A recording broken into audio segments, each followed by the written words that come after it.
thing out. Nick, hold it steady. Nick, hold it steady. Nick, we gotta let the people know that the break show is this Monday. It's on the 8th. That's on the 8th, September 8th at 3 p.m. Central. 3 p.m. Central Time. Twitch.tv/The Regulation Pod. Nick, you gotta hold it steady. Nick, people have to know about this. Nick, we're gonna leaving now. Hello and welcome to another episode of the Regulation Podcast. This is episode 69. Nice! My name is Jeff Ramsey. With me, as always, Adrian Penn, Captain Free, Eric McDour, Nick Schwartz. Apologies. Sorry about that. Why was it nice, Gavin? I don't know. I just felt the urge to say something about that. He's just been hanging out with Ray too much, I think.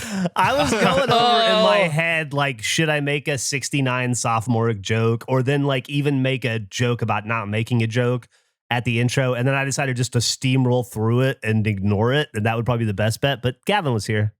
Hi, well, I feel like you. I did the volleyball hand back last time. And I thought, I'd just step it up a little bit this time. Spiked it. I spiked it. I spiked it onto our side, which is unfortunate, but still.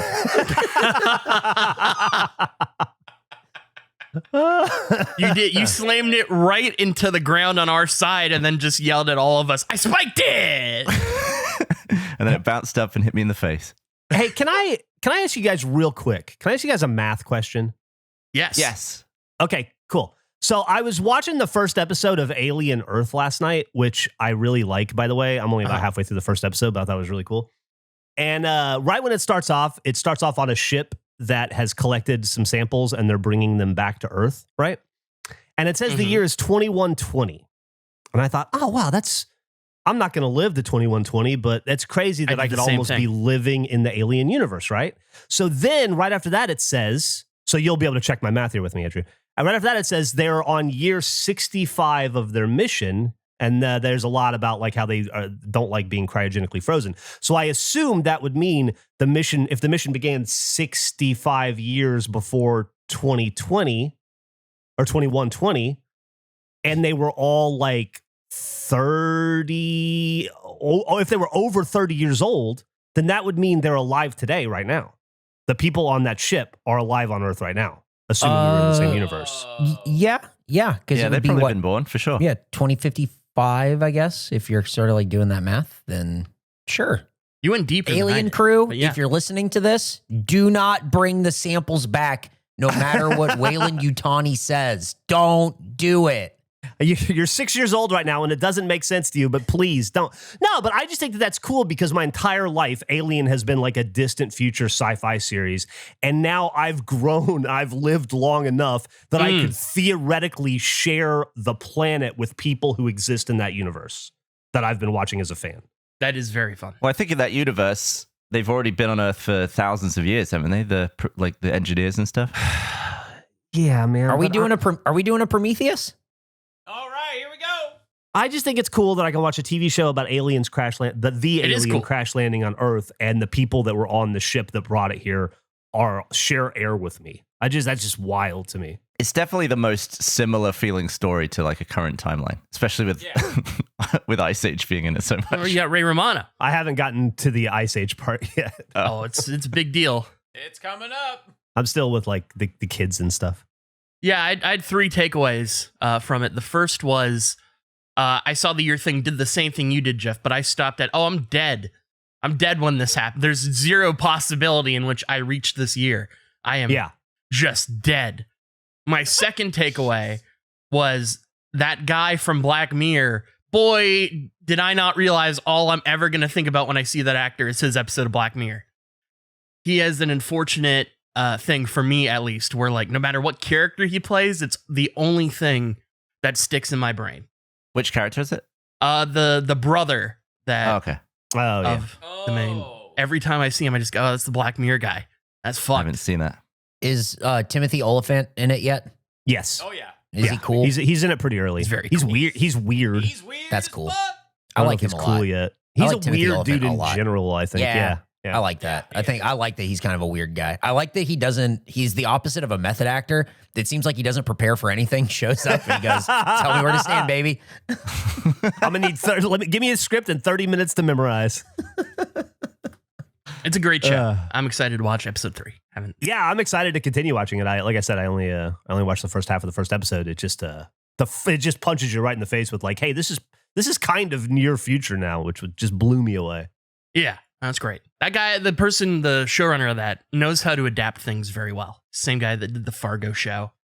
Great TV.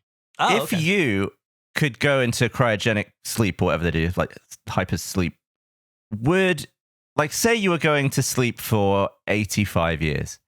Okay. Would you want that to be a funeral for you? No. Oh, Because everyone you know is going to be dead, and no one alive will ever see you again. Are you now in this scenario? Who is attending your funeral? Is it Meg? Are you being cryogenically frozen 85 years in the future, but you're leaving your wife behind? Like, are you saying goodbye to your parents and your grandparents? I think that's the implication. Oh yeah, I guess so. Yeah. What do you mean? Wait. Why were you caught off guard by that? Why is that not the first thing in this hypothetical? Well, at no point in the hypothetical was it me doing it. I just assumed I was putting the question out for anyone. Yeah, I don't want to. I don't want to do it. Do you want to do it?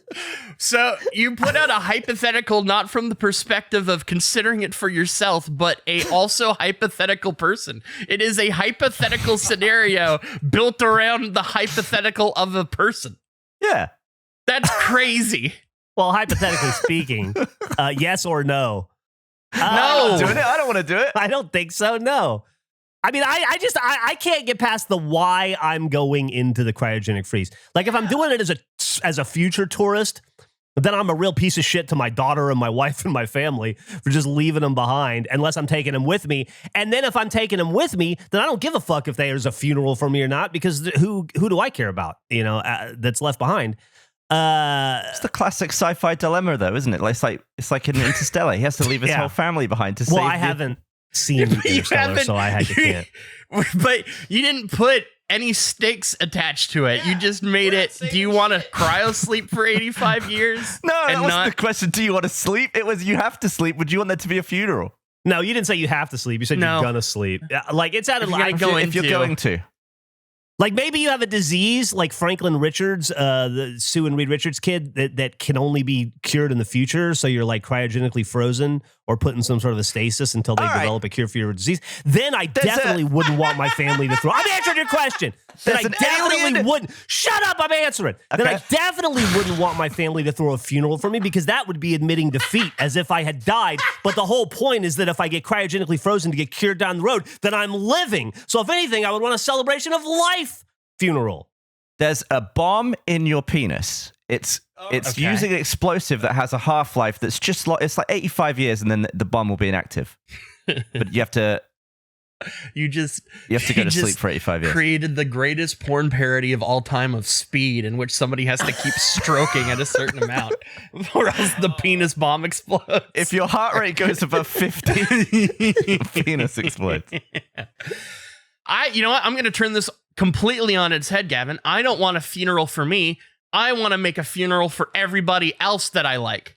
And I'm going to be the only survivor. Oh, reverse funeral. Reverse funeral, because I'm going to be the one that has to grieve them. They're not going to really grieve me. Well, I guess I'll be gone in cryo sleep, but it's not like I'm dead. What I think is going to happen, that's going to have to be a two-way funeral, where everyone in the room is going to die for you and you're going to die for them. And you just all have a nice little, it'd be like a new kind of event. I think we might need to ban Gavin from hypotheticals for a little while. He's been on a little bit of a run of these. All right, yeah, I'll take a break.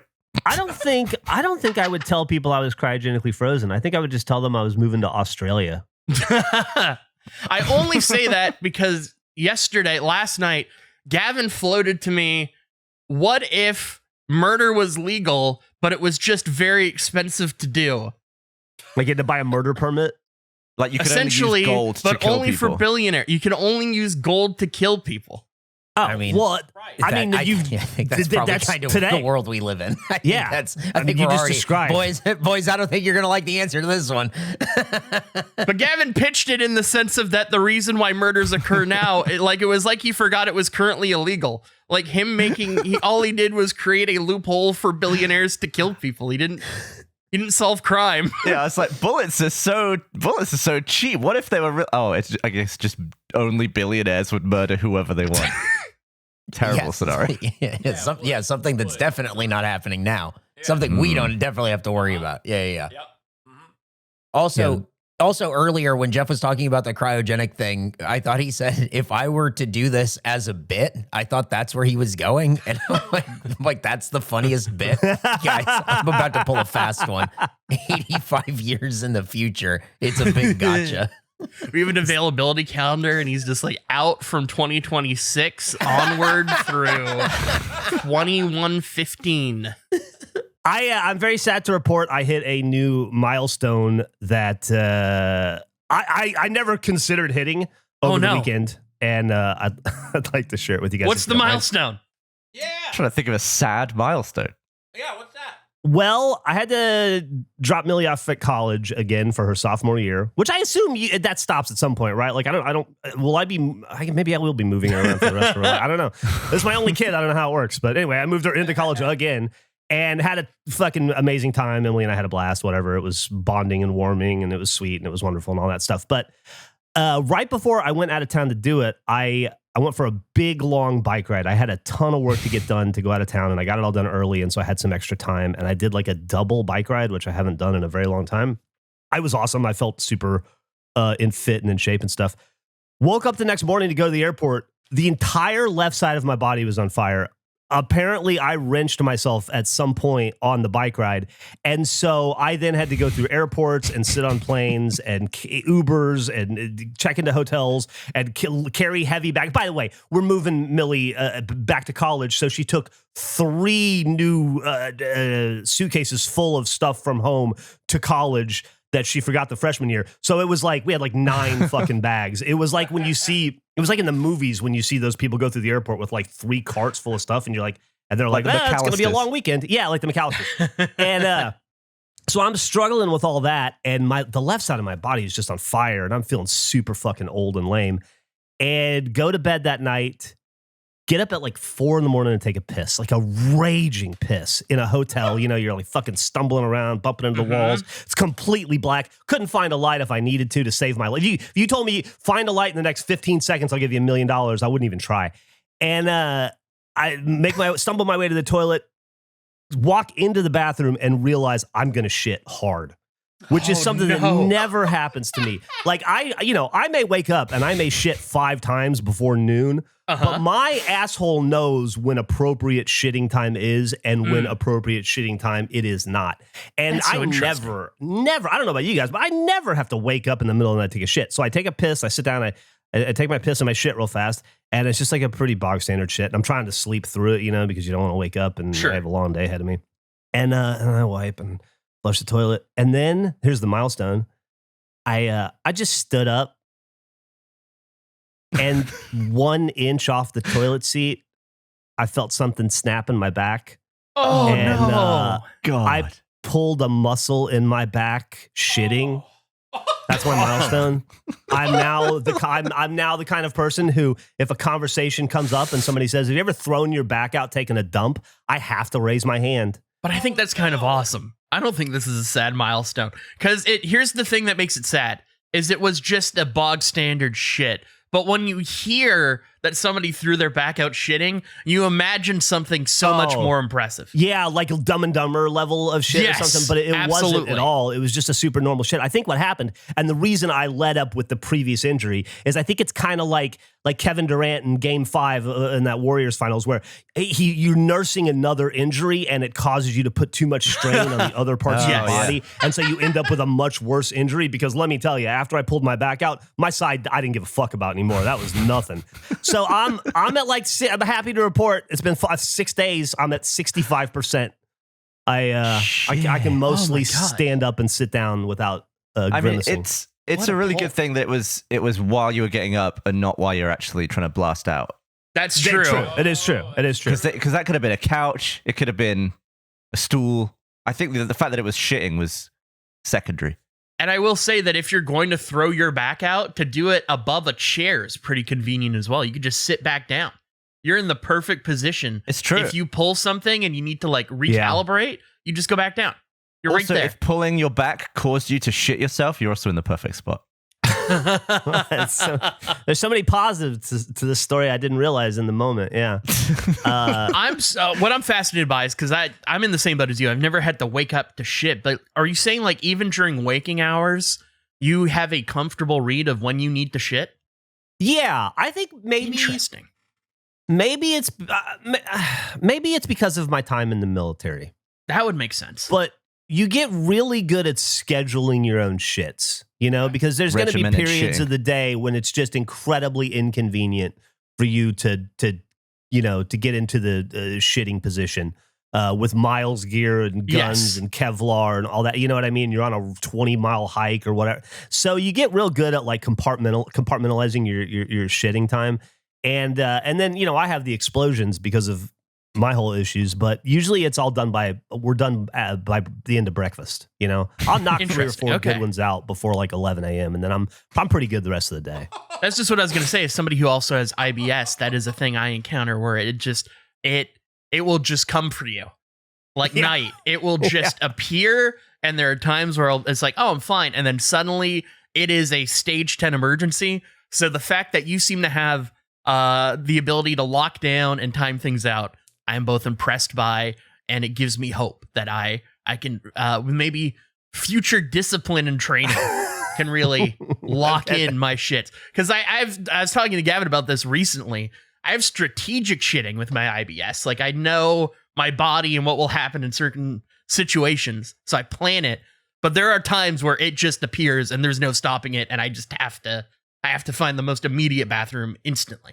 I assume whenever you're 4 minutes late to a recording and you're just typing in Discord, I'm going to be 5 minutes, it's because you're still stuck on the shit. It's always an IBS issue if I'm late for a recording. Are you IBS medicated? Are you taking medication to manage it? Absolutely not. That would probably help. You see, that would probably help. It never even occurred to me to ask for medication for it. I've had it so long. What? So you've had some of your colon removed, but hadn't considered any medication. Well, I got the colon removed. So. Medicine be damned. This is done. I guess I don't see like TV ads for IBS. Like I see Pepto-Bismol stuff, and I feel like that's general shitting. It never occurred to me. I guess I feel like I'm definitely 90% at fault for not asking, but I've also never been asked by a doctor, hey, do you need IBS meds for the stuff that's in your file? You know, when on a car you can pick like all terrain, or if you need like 4-wheel drive, that's a mode. I just love the idea of you going on a toilet and you're just like, nah, this is just general shitting. It's just the bog standard mode. Bog standard, yeah. I'd love to just have bog standard shitting issues. I just Googled like medicines for IBS. There's so many specific medicines for IBS that I've never even heard of. You gotta get on them. I do. Yeah, dude. You need to get some Linzess. Linzess on TV. You need to get some Linzess or some Xifaxan or some Viberzal or some Amitiza. I don't know. What if, Andrew, we put a TV in your toilet, right? HD, not in the bowl, just in the room. Okay. Like HDMI going through the wall, a second mic that's going to your mixer. So you could just seamlessly transition from toilet to desk while recording. And maybe I need like a field mic. Like I think a worse setup is funnier if it sounds like I'm in the field. This is Andrew Panton reporting live in the field. The field is always just 6 feet away, and it's a toilet. I wonder what's more disturbing for a stranger to witness: a bathroom with a full recording setup, or the most soundproofed walls in a shitter. Oh man, a fully soundproofed bathroom I think is terrifying. Has anyone ever shat with zero echo? Oh, interesting. No. I think I would genuinely like, let's say I go to a coworker's party, or like it's somebody I meet at some function, and I go to their house and I go into the bathroom. and the bathroom is fully soundproofed, I think I'm leaving and never talking to them again. We can do this. Jeff has a whole shit room at the regulation office. It's the smallest bathroom. We can just put a bunch of sound dampening everywhere. I like the idea of hiring in like a home theater company to do it though. Just take it straight to the bathroom. If I go in there, it's immediately in my mind a kill room. I'm not thinking a podcast. My mind went straight to kill room. It's like, oh, what does he want to do in here that needs to be quiet? Exactly. This is organ removal is what this room is for. I had a bathroom story alongside Jeff. Not a milestone in any way, more a unfortunate, horrific accident in the most relaxing of times. I was in my bathtub, the water's running, I'm feeling great. I'm just kind of looking at my phone, not really paying attention, kind of spaced out. Water's filling up, it's loud, not soundproofed. And I'm going through my notifications and I'm just like cycling out. Don't need TikTok, don't need email. Some random person sent me an Xbox party invite and I meant to swipe it, but instead I clicked on it. And next thing I know, I'm in a party with a bunch of people that I don't know. I'm just in their Xbox Live party. Mic is on. I can see the water from the tub is coming through the microphone, and I'm just staring at it. And I was frozen in fear, but then I had the thought of, if I immediately leave, this somehow feels worse. I'm just going to stay here and see what happens. Come on. I'm looking at the mic. It's a full party of people I don't know. It's going off. I can see their mics doing things, but they're like, it's muted. I can't hear them. I do this for probably 20-ish seconds. And then I decide, okay, I need to hear them. So I turn on the speaker on my phone. Didn't realize that while I was doing this, I happened to be in a TikTok live that I didn't know I was in. So then all of a sudden the TikTok live just started talking. And now that's getting picked up. So it's the water running and this random person on TikTok live talking about stuff. And this lasted for probably 2.5 minutes before I cleared out the entire party. I stayed, I held my ground. Everybody else in the party left. And so I just wanted to apologize. I want to take a moment. Whoever that was, I'm sorry that I ruined your party. Oh, but I felt like I had to stand my ground. I felt like if I immediately left, then it was clearly a mistake that I had made. But if I stayed, I became like a weird guy that was like, I was hoping they would think that I did it by accident, which I did, but that I didn't even know that this was occurring. What is that thought process that you think you don't want to leave immediately because it would look like a mistake, but instead they're listening to what sounds like a TikTok in a waterfall? Yes. And that sounds like that was what you intended. Well, I was, as I said, my main goal is I was hoping that they thought like somehow this went through his phone and he doesn't know, as opposed to me just sitting there mortified in my tub, seeing I'm in this party chat all of a sudden, instantly just put me in with mic on. Crazy. Were you able to relax again in the tub after that, or was that? Oh, absolutely. Yeah. Once everybody left, I was all good. But it was an unexpected moment of terror and complete relaxation. I don't like that you can just do that via the app. You're just like fumbling and opening channels left and right through the internet. Yeah, I'm just like, I don't need this email, don't need this thing. I think I clicked the Xbox thing thinking it would open the app and then I could like reject it or I don't know what I was thinking. I was spaced out, but I mean, that's certainly how it should I ended work. up instantly in the party, which is once again crazy. I feel like you shouldn't just deploy somebody into the party chat by clicking. I feel like there should be like a second approval window of some kind. Remember that doctor's appointment? That one you planned on booking, but then life got in the way? Or that dental appointment you keep meaning to rebook since you canceled it before? Why not book it today? ZocDoc makes it easy to find the right doctor right now. And it's all online. You probably could have it booked before this ad ends. I don't know about you guys, but my social feed is filled with different health trends like cottage cheese is an entire nutrition plan, or red light therapy can solve every skin problem. I say we give these questionable trends a rest. Turn to IRL healthcare professionals who can help you meet your health goals.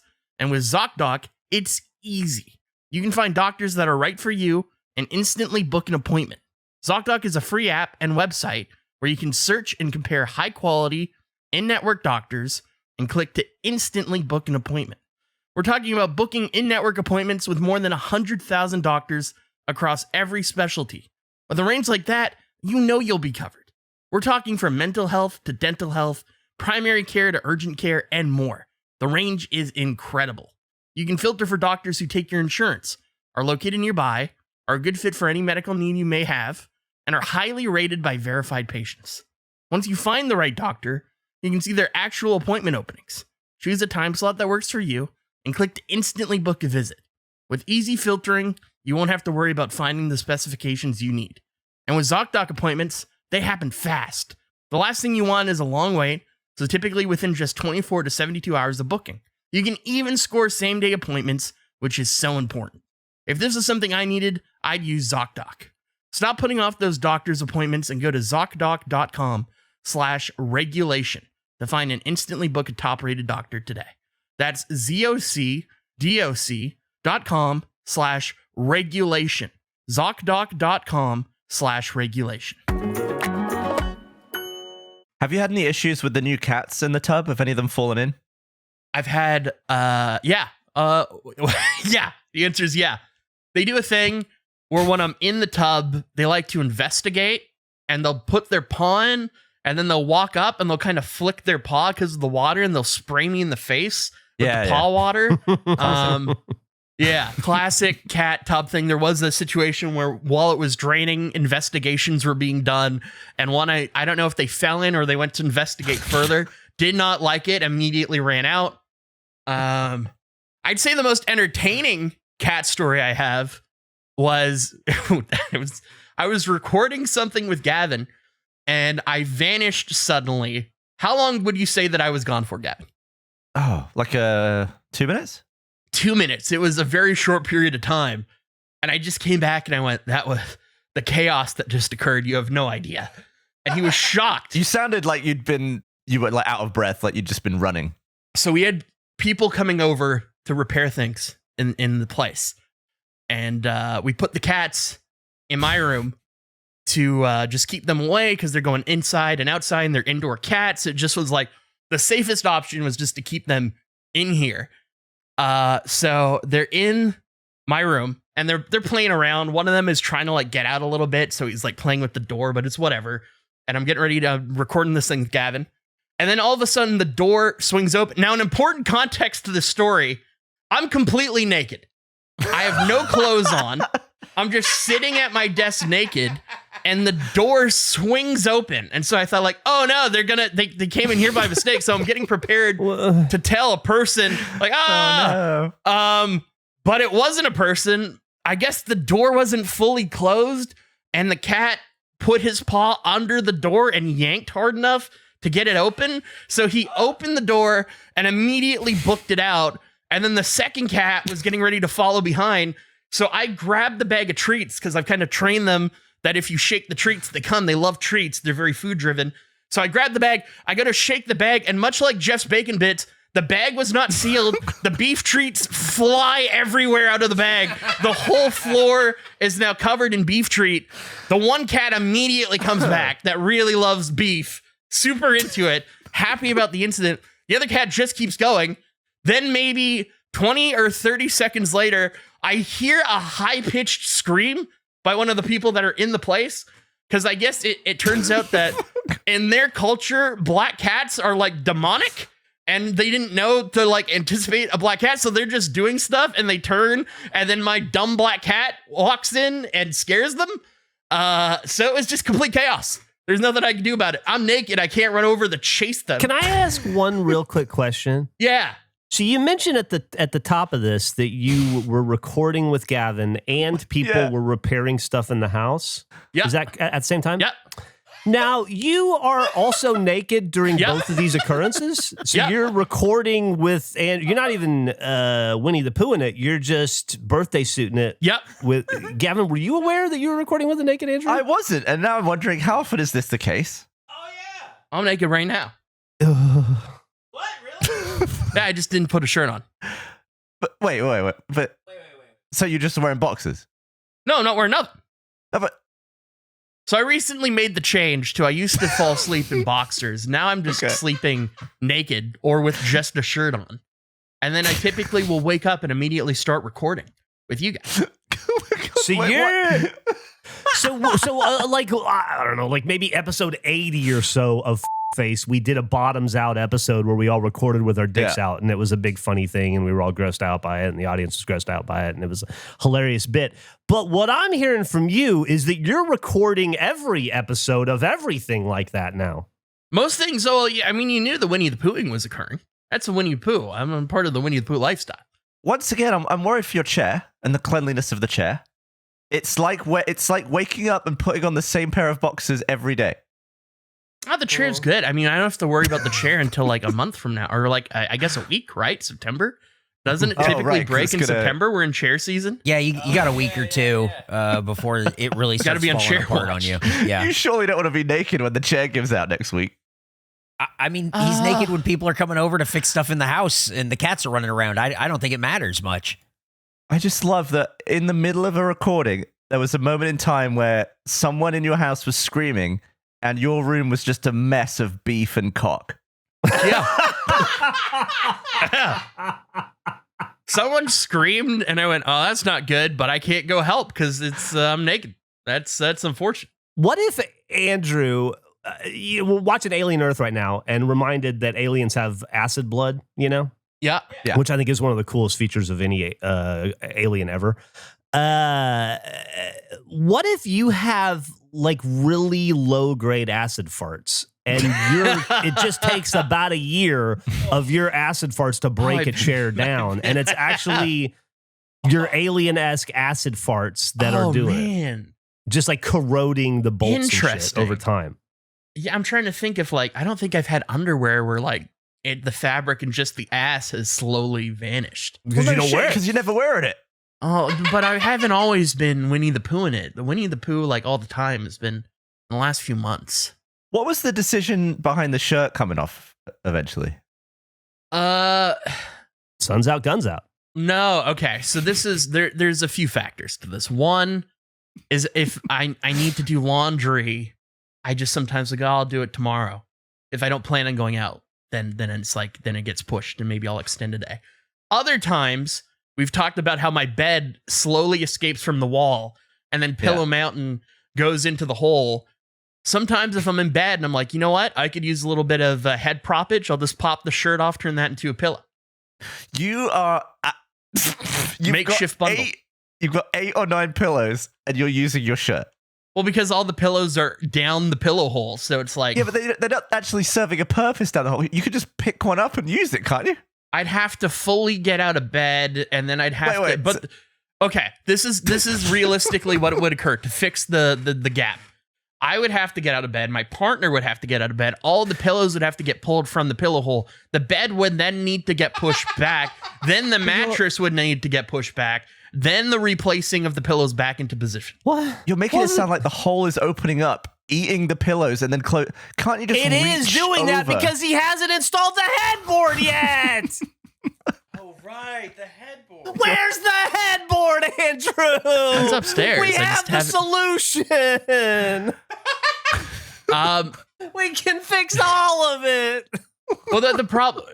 See, what you're forgetting, Gavin, is like, let's say I pull the pillow out of the hole, right? Yeah. Then I put it back into place. It just immediately goes into the hole. You need to fix the hole. Do you have a mattress that is coated in butter? Like, why can't you lock down a pillow? He bought a headboard. It is the fix. What was your question, Gavin? What? Are you saying how does it slide? How's it slipping straight back down there? Do you have Butterface and Butter Mattress? Is it just shooting out? It shoots out because I like to lay against the wall. Like I like to, I prefer, I've always been like putting pressure into the wall type sleeper. Right. Yeah, you're like permanently sleep tackling the wall. Always, have you considered maybe just like instead of wallpaper, just pillow paper the wall? What if That's your wall was interesting. pillows? Oh, we're just putting you in a padded room, aren't we? Yeah, maybe if I ever have my own place, I can pillow paper the walls. You know what? Another perk of the cats is that I had a big whoopsie that I framed on the cats for a whole day, which was great. I wasn't blamed for it at all. I got the CPAP, and you have a hose, Gavin. I'm interested maybe in your strategy. Yeah. I used to just have the hose dangle off the bedside table, and it would go down to the floor and then up. But because of that, I would feel like it was constantly yanking away from my face, just the natural tubing weight. Like a slight pull. So I have a large lamp on my thing. So I've started running the hose up through the lamp. So it's up high and it doesn't have the same pull. Like if anything, it's because of gravity, it's going to my face. And it has been a nice change. This has worked fantastically. Andrew, I do exactly that. You do the same thing? You run it through a lamp? Yeah, I've got this lamp that's like, it's got like a swing arm on it. And I just swing the lamp out. I put the hose through the gap and I swing it back shut. And it just kind of holds the hose above me. So I've been doing that and I'm a back sleeper. So it works fine. But I tried to spice it up a little bit and sleep on my left side. So I rolled over and it was fine. I'm comfortable. And then all of a sudden I hear, whoa! And I've pulled the CPAP machine off of the counter. It has fallen between the side of the bed and the end table itself. And it's gone. It's down. And I went, that's not great. And my partner wakes up and they're like, oh, the cats. And I was like, yeah, the cats. Crazy. But I'm cozy. And I think it has fallen and everything still works. Things can't get worse. This is fine. I'll just continue to sleep. Maybe 5 minutes later, raw, loud thud. The lamp has now been pulled off with the thing. I think the CPAP machine added the weight and was slowly pulling it to the side of the bed. So now the lamp is off to the side. And my partner's like, those crazy cats. And I was like, yeah, those cats. Oh, boy. Sons of bitches. Oh. So I get up to like see what damage I've done. Thankfully, everything is fine. There's no damage. Nothing broke. And they're like, is the cats okay? They break anything? And I was like, no, all good. All fine. I put everything back. And then I confessed my crimes later. But I got away with it. I wouldn't have got away with that before. You know, I'm not convinced you're using the CPAP right. Really? Well, today, we did a little recording before this. And you told me that you were using it without water. And then you were like, weird, I woke up with a massive nosebleed for a start. But also, if you're using a CPAP that's sloughed down the side of your nightstand and bed, isn't it just vacuuming up dust and shit? Like, it's got an intake I guess, somewhere. Yeah. I wasn't thinking about it in that time. I'm not doing that. Like, it's always on the table. But my thought while I was very tired was, this can't get worse. It's fallen. It still works. I'd rather just go back to sleep than roll over and wake up and adjust it. And as you're huffing your completely dry-aired dust. My dry dust. Yeah, I just didn't. I need to get some more water for it. And I thought I'll just try, because I went through an era of I was getting too much moisture in the tube and it was just blasting me in the face with water constantly. So I spent what?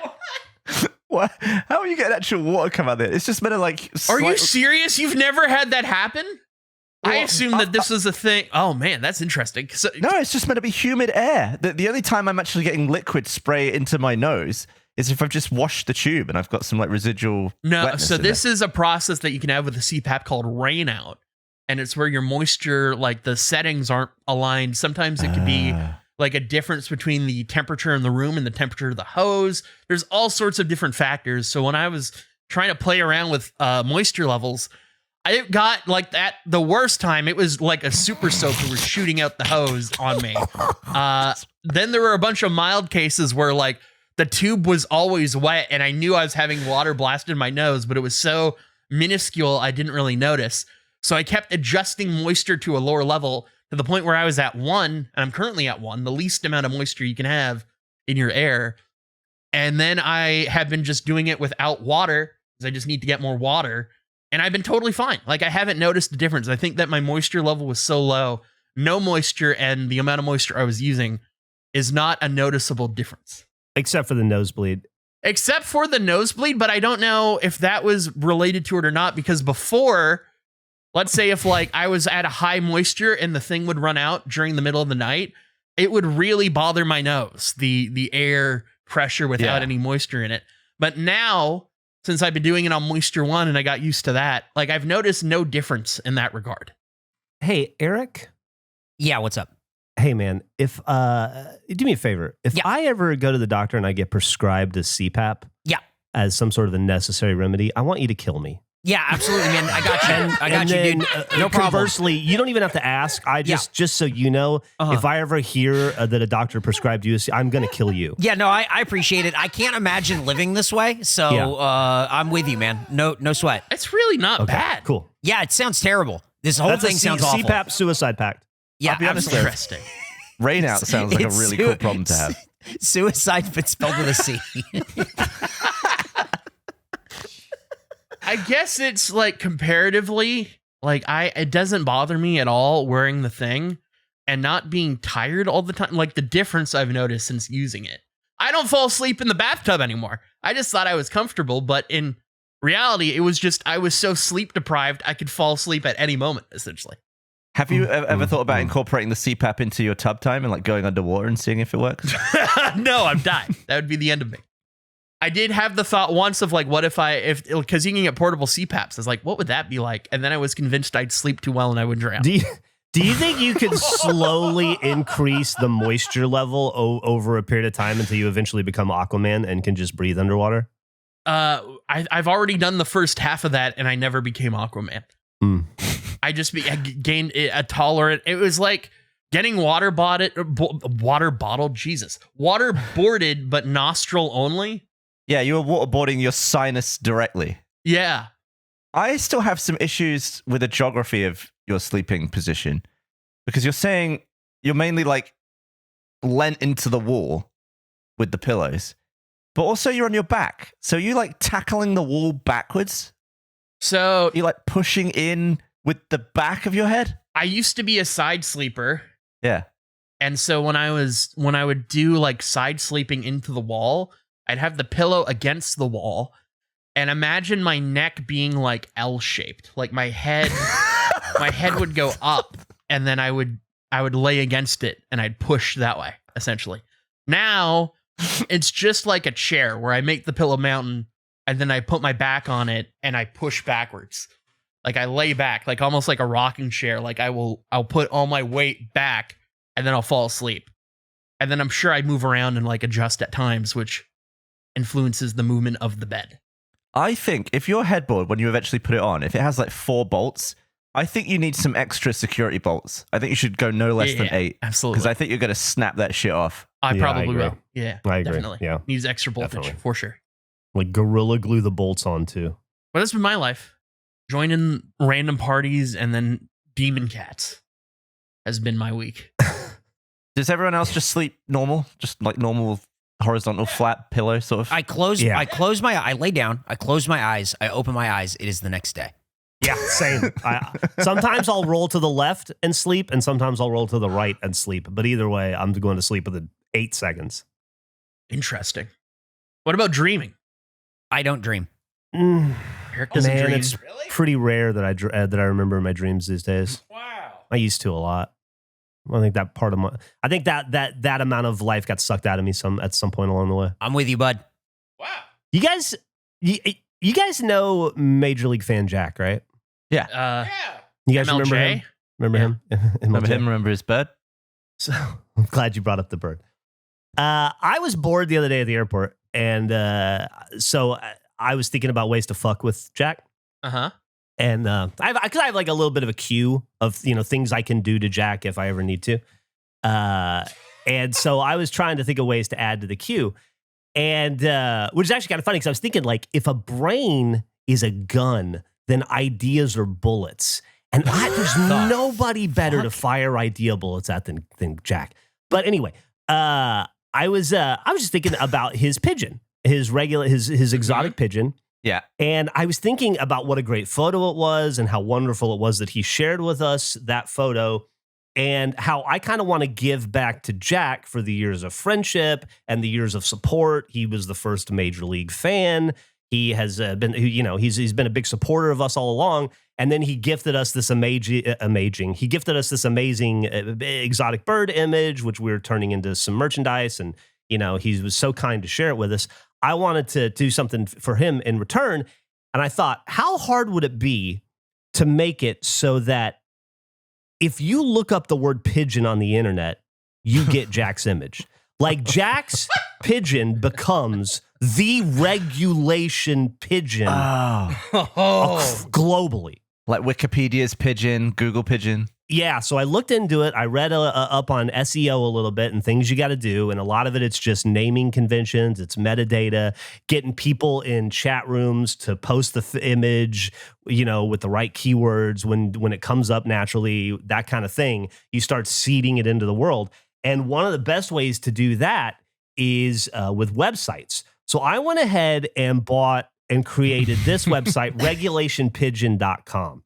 Whoa! So now, if you go to it, it's just it says this is a regulation pigeon.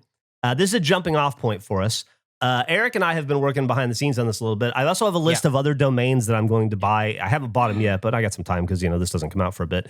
I was going to see if you guys wanted to add to the list. We're also going to acquire we have regulationpigeon.com. We're also going to acquire thisisapigeon.com. What is a pigeon.com? Realpigeon.com, pigeon.com, and regulationbird.com. Yeah, and it's just going to be this sort of what you see as this template website, and I have a feeling this is just going to be this is a regulation pigeon.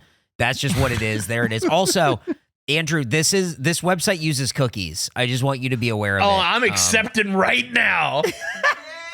So, just throwing that out there to the audience and you guys as well. If you ever want to just swing by regulationpigeon.com, you see what a regulation pigeon is, take a look at it. Feel free to copy the image and use it yourself others. At any point. Inform others about it. Let people across the world know what a bog standard regulation right out of the package in every way pigeon looks like. It looks exactly like that exotic bird that Jack shared with us.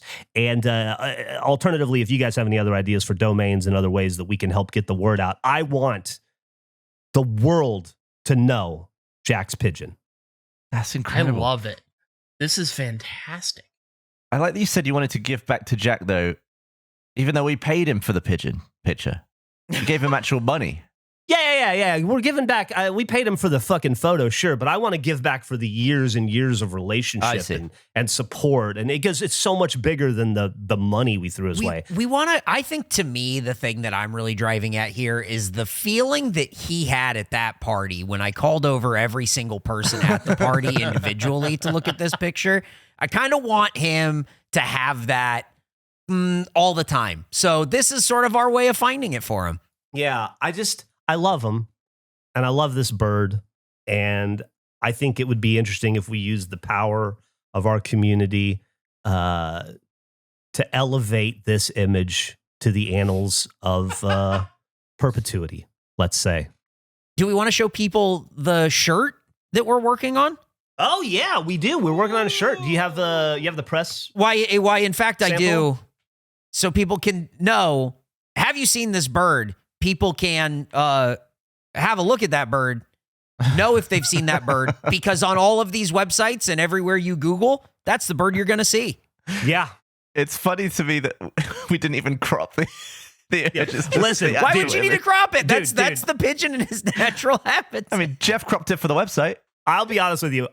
No, I didn't crop it for the website. The website cropped it for me, and I couldn't figure out how to uncrop it. I don't know what, dude. I don't know. In 2025, I created a quick aside. I created the first website for Rooster Teeth. I created the first 4 online stores. I created the first PHPB board. Gus took over after that and did all the good stuff. But I created like the first 3 Rooster Teeth sites. I used to understand how to make websites. It took me an hour to make that Have You Seen This Fucking Pigeon website that I just made, and I had no control over that image whatsoever. I was just like slapping at the keyboard with my big dumb paws, just hoping something would fucking work that looked like a website by the end of it.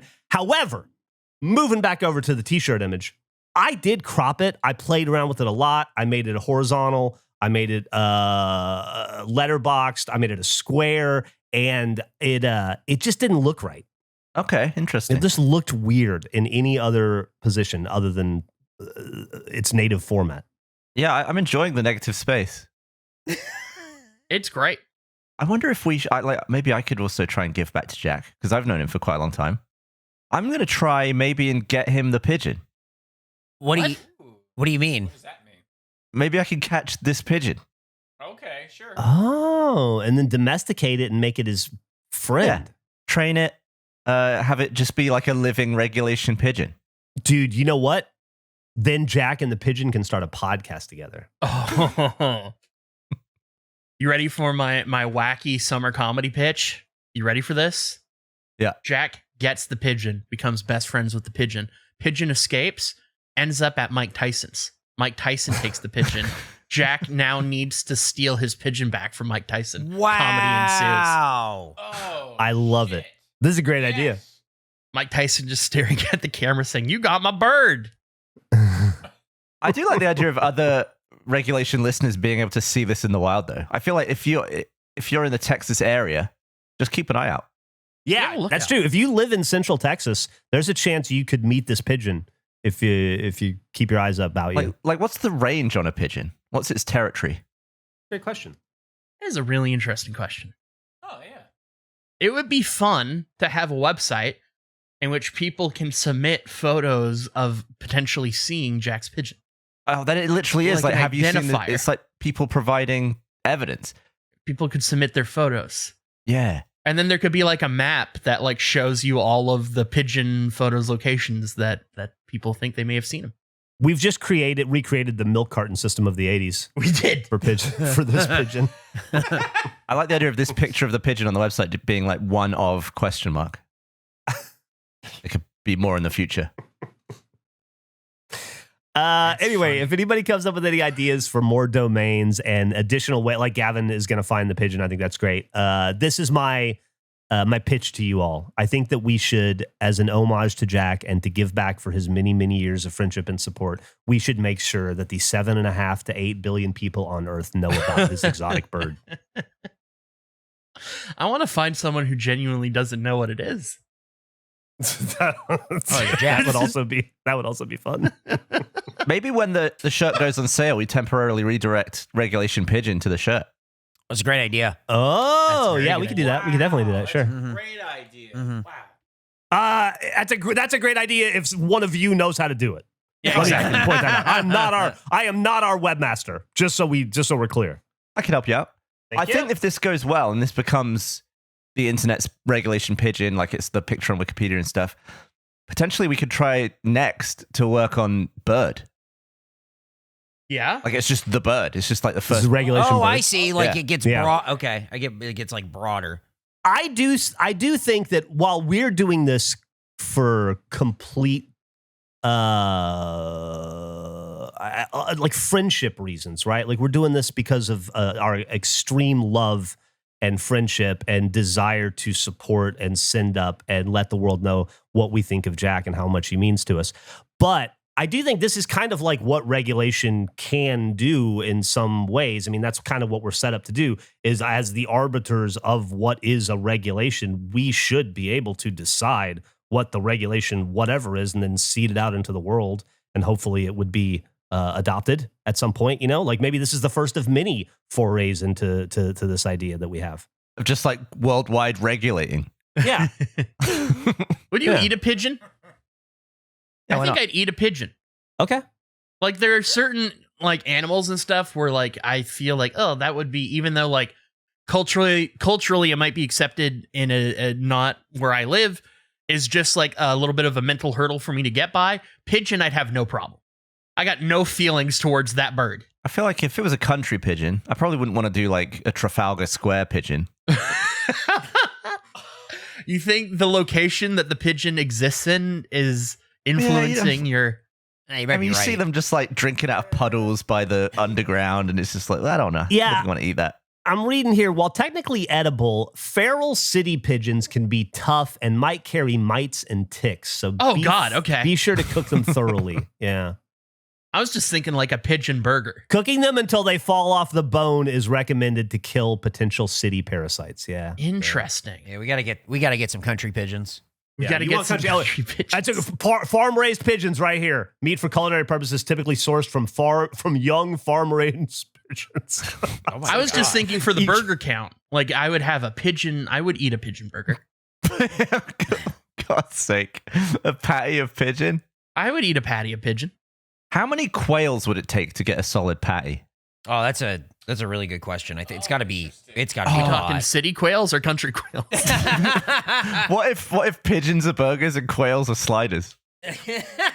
Oh, then it would take 3 quails for one burger. Yep. One quail yields sliders. approximately 3 ounces of meat after processing. So, how many ounces of meat is a burger? 3 ounces of meat. 8 ounce. It's, Yeah, so about so three. There you go. They're sliders. Yeah, that's sliders. sliders. They're They're sliders. 100% The sliders. quail is the slider of birds. Quail's a slider. It's a definite slider situation. I wouldn't eat a dove. I'm just going through birds in my head. I wouldn't eat a parrot. Wait, you would eat a pigeon but not a dove? Yeah, I don't know. Like It's I the same, isn't understand. it? Like I feel like they're essentially Isn't it the same thing? I mean, they're essentially the same. Essentially the same, but there's something more majestic about the dove that like they're the PR that the doves have done as a whole. It must have because again, a dove is a type of pigeon. Yeah, it's that goddamn it's that soap. Oh yeah, if it was called pigeon soap, you would eat a dove. Yeah. Oh yeah. I'd eat an owl. I'd eat wouldn't an eat a owl. parrot. Absolutely. I'd eat a blue jay. Hummingbird. Okay, hang on. Cardinal. Oh, I'd eat a cardinal. Okay, Absolutely. Oriole. Oriole. Yeah. Yeah. Yeah. Yeah, I'd eat an Oriole. Okay. Should we draft edible birds? Well, I think all birds are edible. But should we birds. draft bird eat bird draft? Wait. So why don't we eat like roosters and stuff? Well, I think you can. I think they're just gamey or stringy. Yeah, they're just not. It's just easier good to meat. eat the chicken. We just eat women. When chicken is so plentiful, why would you eat Yeah. a lesser meated, less flavorful animal? A stupid stringy rooster when you just have succulent plump chickens everywhere. I'm gonna put a bird in the chat right now. Okay. Imagine Thanksgiving dinner. You sit down, table set. The bird gets walked out. Majestic, delicious, glazed emu. I think that I'd would eat be that. a great Emu, yeah. table bird. Dude, I bet you could make emu steaks. That's a lot of meat Definitely. on that. That's a fucking- lot of bird. Look at the L shape of its neck. It's like how you sleep, Andrew. It is. Yeah. Andrew's the emu of this podcast. I have a distinct memory of being like 6 with my L-shaped sleep position going, this is probably not good, but this is comfy. This shouldn't be, but I like it. The emu is like the light meat, and the cassowary is like the dark meat. Oh, yeah. I've That's always been a dark meat guy. Mm-hmm. I know the dark meat is better, but I don't know. Would you eat a Roadrunner? Yeah, I'd eat a roadrunner. I'd eat a Roadrunner, but I'd have to catch it out of respect to the coyote. Yeah, you'd have to catch it. You could like paint. And I know. I want to let you know. You just need to go catch it. You can't paint a big black hole on like a wall and expect that to work. It's not gonna work. He's That should be the smarter than rule. It should be legal to eat them, but you have to catch them cartoon style. Yes. Yeah, like a big net. that. You or have to put rockets on roller skates. Try to drop a giant rock on one. They have to run into a cliff that's painted like a road. Yeah. It's perfect. Would you eat a woodcock? Oh, wow. Some would say that's the easiest bird to eat. Because it flies so slow. Because it flies 5 miles an hour. Look at how. Look, he's so sad that you're gonna eat him, Andrew.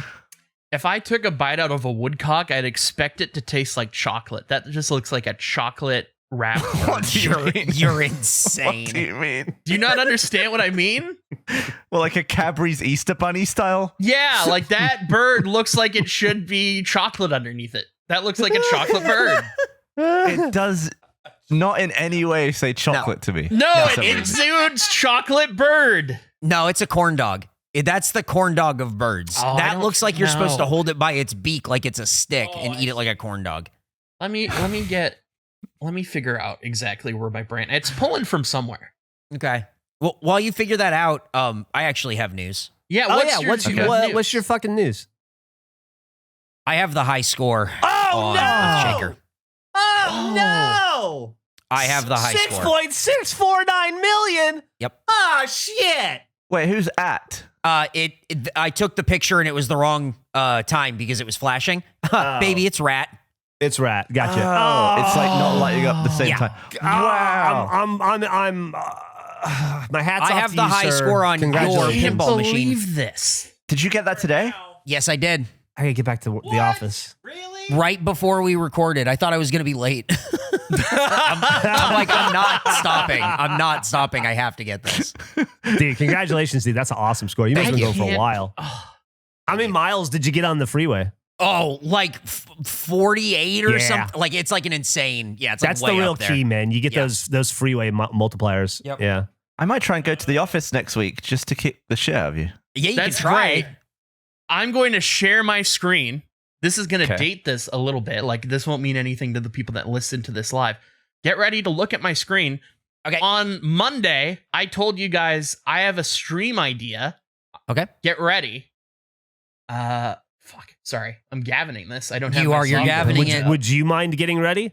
Yeah, I do need to get ready. This is so crazy that I just wasn't prepared for it. Let me Okay. hop back into my Discord app, share screen. This is what the stream is today that you guys didn't know was coming.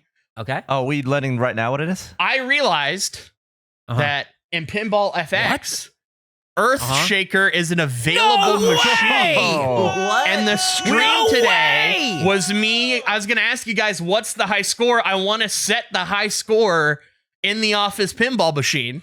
It's Well, perfect. now you know. Now you know Now the high I know score. it's No. perfect. It's serendipitous. Wow. So you can pop in and you can play it. We talked about doing this once on Yeah. Face. We talked about doing this, I think. This is it, man. This is full on. This is the That's machine, it. dude. Yeah.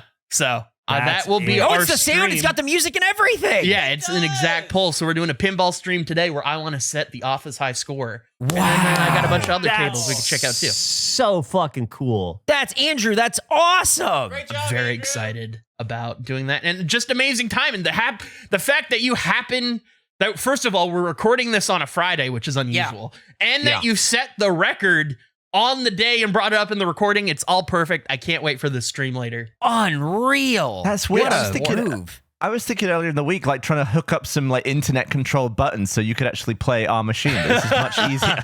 We did talk about that. I was like, I wonder, because I know you guys had mentioned Earthshaker is kind of an obscure cabinet. But I was like, I wonder if there's a virtual version of it anywhere. And it happened to be added to this game like 6 months ago. It was a relatively Holy shit, it was recent That's meant to DLC happen. pack. cool. Yeah. So Yeah, apparently it was really popular for its time. It's just not really highly sought after now for some reason. It will be Interesting. now. Yeah. We're changing You know the what else is- landscape. That's a regulation pinball machine right there, my friend.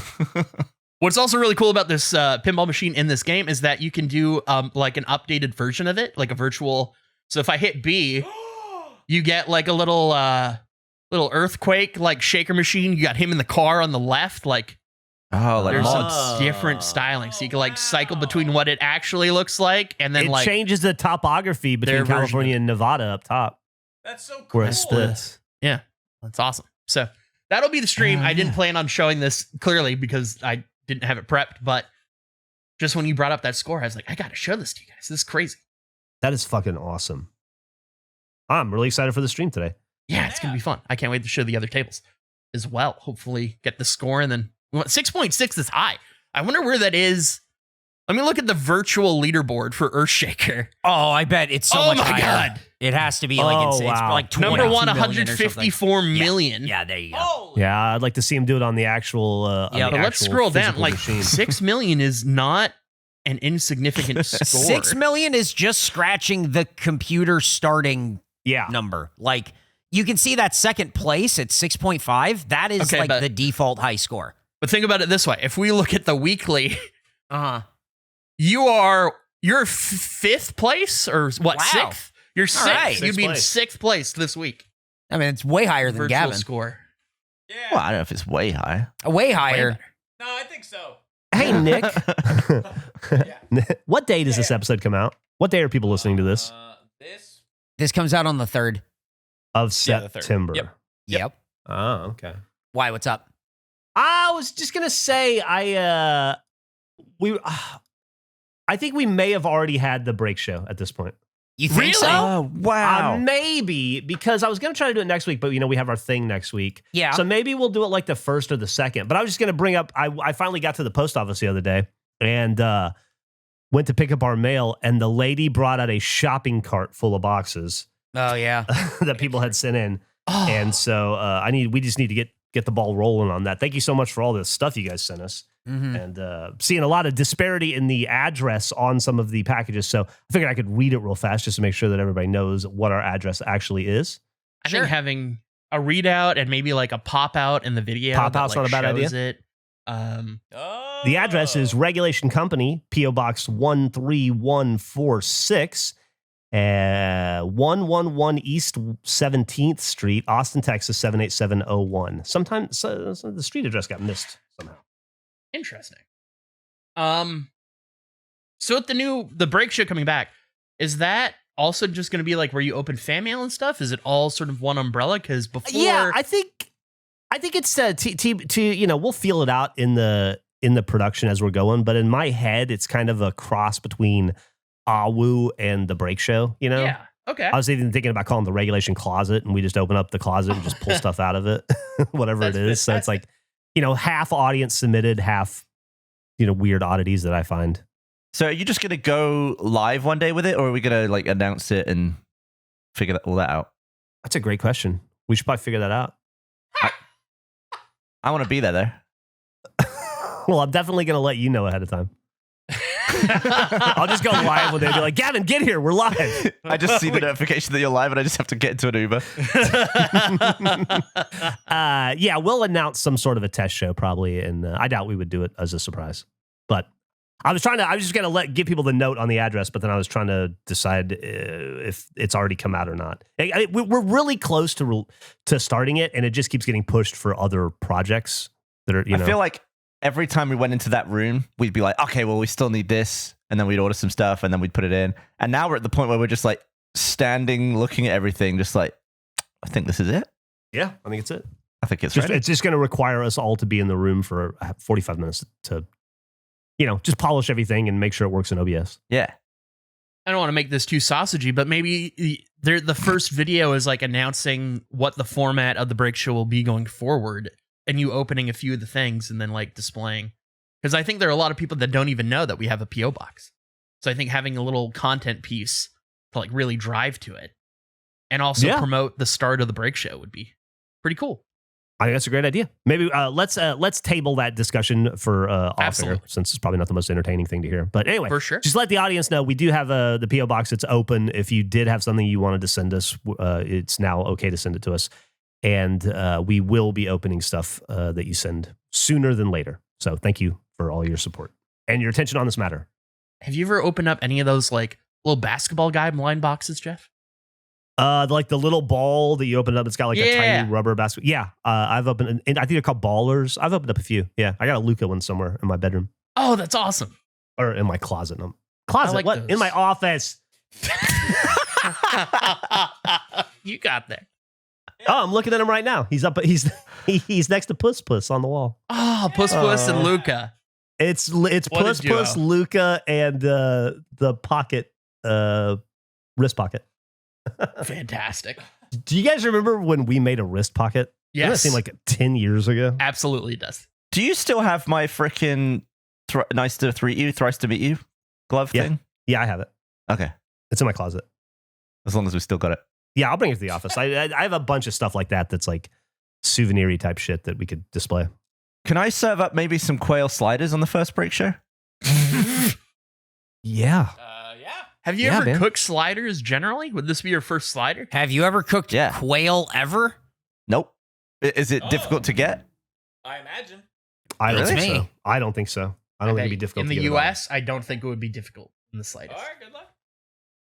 You can Does just buy it H-E-B off have of a quail? website. Texas Quail Farms raised. You buy it at HEB.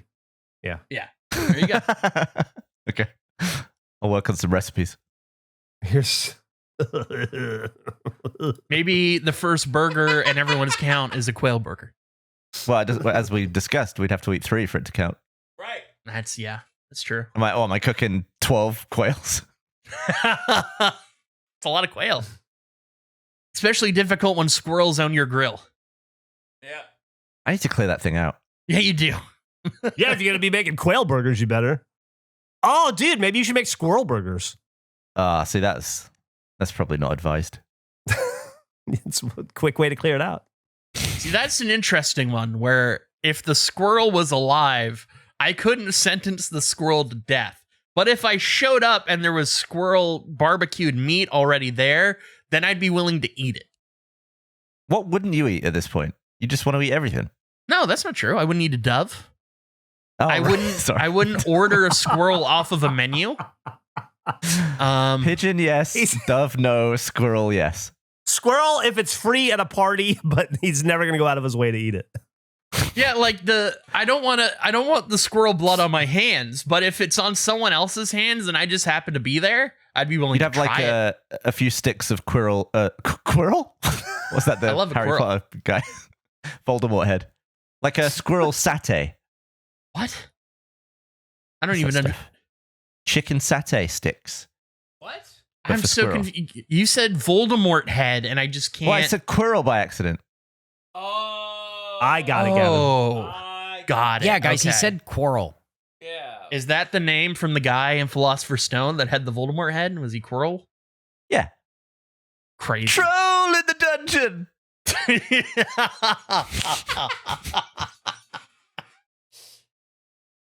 Bye.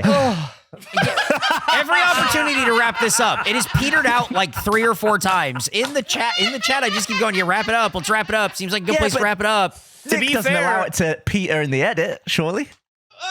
Now I will. Yeah, he's really gonna get in there and clean this up. I would have, but I won't Nick, now. use your editing wizardry. Put all of your skills laser focused on this episode to make it the best episode of Regulation Podcast that has ever released. And why wouldn't it be? Because this was our 69th episode, as Gavin so sophomorically intoned early on in the episode. Thank you for listening to the previous 68. Thank you for listening to the next 68. Thank you for listening to the next 100,000 episodes. We're going to, at some point, I'm thinking kind of like Alien Earth style, we'll take our consciousness and we'll implant it into to younger, hotter bodies. And then we'll have superpowers that will allow us to continue to podcast into infinity. So we'll see you next time. And then every time, forever, always. Bye-bye. Bye now. Bye.